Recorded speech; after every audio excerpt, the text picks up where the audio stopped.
Elisabeth Foster Nietzsche é a irmã de Nietzsche, famosa tanto por ter conservado e divulgado, quanto por ter adulterado a obra do filósofo.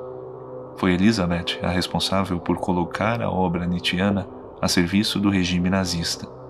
Muito antes disso, em novembro de 1883, Nietzsche escreve à irmã, em meio à concepção de Zaratustra e rompimento de suas relações afetivas com Paul Rie e Lou von Salome.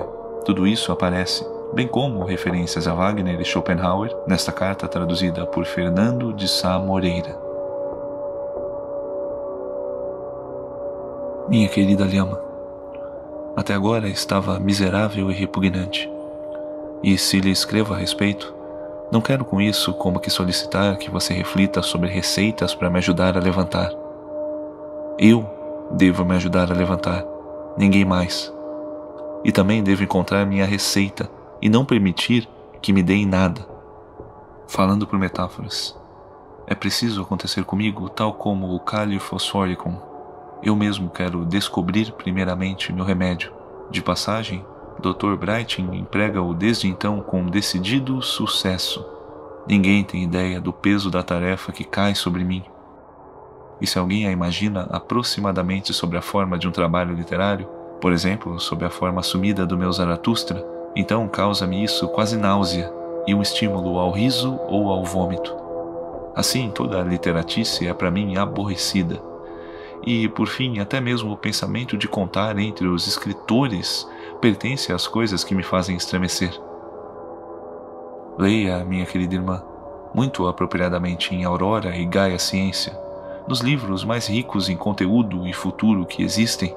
Em sua última carta havia diversas coisas sobre egoísta e não egoísta, que não deveriam mais ter sido escritas por minha irmã.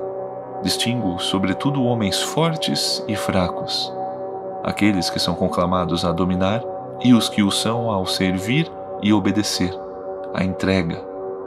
O que me repugna neste tempo é a indescritível fraqueza, não virilidade, impessoalidade, mutabilidade, bondade de coração.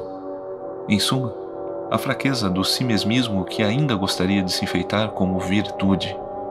O que me fez bem até agora foi a visão de homens de uma vontade longa, que podem silenciar ao longo de décadas e nem por isso se ornamentar com palavras morais pomposas, mais ou menos como heróis ou nobres, mas que são sinceros em não acreditar em nada melhor do que em si mesmo e sua vontade, no mesmo pressionar o homem por todo o tempo.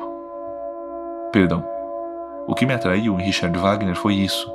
Da mesma forma, Schopenhauer viveu apenas em um tal sentimento. E mais uma vez, perdão, se acrescento que acreditei ter encontrado um ser de tal tipo no ano passado, especificamente a senhorita Salomé. Eu arrisquei para mim quando finalmente descobri que ela não queria mais do que agir do seu jeito cômodo e que a primorosa energia de sua vontade fosse direcionada apenas a um objetivo tão modesto. Em suma, que ela nisso pertença à espécie de Ri. Quero ainda acrescentar, para ser justo, que ela possui exatamente como Ri uma qualidade muito atraente para mim, especificamente de ser de um perfeito despudor em relação a si, aos motivos de seu agir, etc.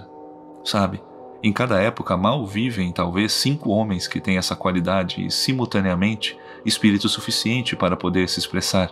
A estes pertenceu Napoleão. Talvez, melhor do que ninguém, eu também ainda saiba estabelecer hierarquias entre os homens fortes, de acordo com a virtude. Há certamente entre os fracos ainda 100 tipos e bem comportados e amáveis de acordo com as virtudes que condizem aos fracos. Há a si mesmos fortes, cujo egoísmo se gostaria de chamar de quase divino, por exemplo, o de Zaratustra. Mas toda força é já em si algo de revigorante e bem-aventurado para o olhar. Leia Shakespeare. Ele é cheio de tais homens fortes, de crus, duros, potentes homens granito. Nisto, o nosso tempo é tão pobre, e exatamente de homens fortes, que tiveram espírito suficiente para meus pensamentos. Pese, então, que a perda que sofri esse ano não é pouca. Você não pode imaginar quão solitário e oculto sempre me apresento em meio à amável tartuferia daqueles homens, os quais você denomina bons. e como algo em mim às vezes grita por uma pessoa que seja honesta e possa conversar, mesmo sendo um monstro, como Lu. Naturalmente, eu desejaria mais semideuses para conversar. Mais uma vez, perdão. Escrevo isso com o mais afável dos corações e sei, verdadeiramente, o quão benevolentes são suas intenções comigo. Ah, essa maldita solidão.